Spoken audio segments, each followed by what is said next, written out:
watching. Okay, so ready to go? So, make ready, present, fire. Oh, that was sad. That was a sad little round.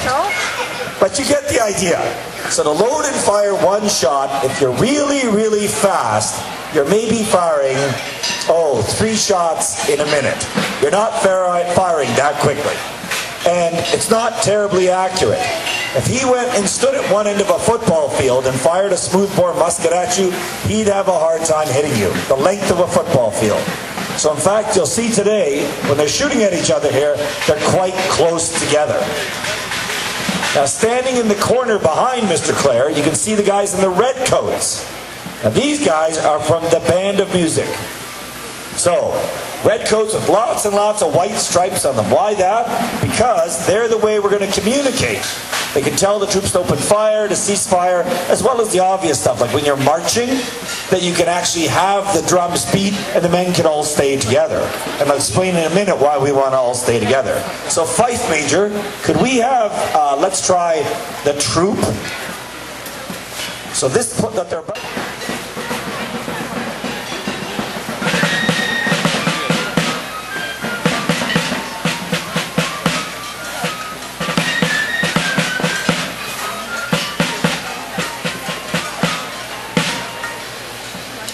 Very well. So that the troops hear that tune, they know, it's time to go.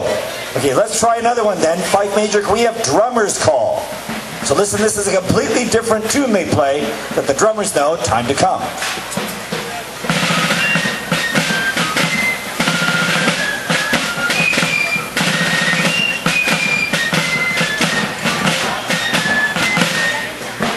Excellent. Thank you, Fife Major.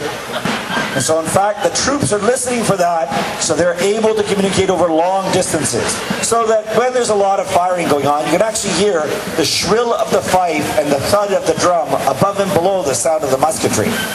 Now because it's a bit of a windy day today, you'll probably see a lot of the muskets misfire. And fairly soon, he said, stalling for time, you'll see the enemy, quote unquote, approach through the underbrush out of those other people's backyards.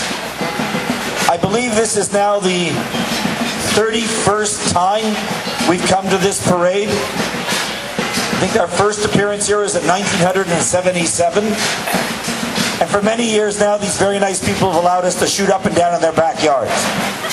Every man you see here is a volunteer. He's purchased his kit, his musket, his uniform, everything from his boots to his bicorn. We tend to travel all over the place. Last weekend we were down at Fort Ticonderoga on Lake Champlain in New York State. 2 weeks from now we'll be down at Saratoga for the 230th anniversary of the Battle of Saratoga. Last October we paraded in front of the President of the United States. In previous years we paraded in front of Her Majesty the Queen, the Prime Minister of Canada, and so on and so on. So it's a great hobby. Everyone's a volunteer. They're not paid to do this as individuals. They have to buy their own kit, as I said, pay for their ammunition, buy their hot dogs and pop when they're here. So it's a great hobby, and as you can see, there's quite an age range. There's quite young guys in the ranks, and of course you also have women in the ranks, sort of, in the sense of followers. I'm going to ask Tara to come forward, as I stall for time even longer. So, as I said, it's a great hobby, and some people bring their wives and sweethearts with them. In this case, this young lady is dressed in a blanket coat, because it's a bit cool today. In case you remove the coat.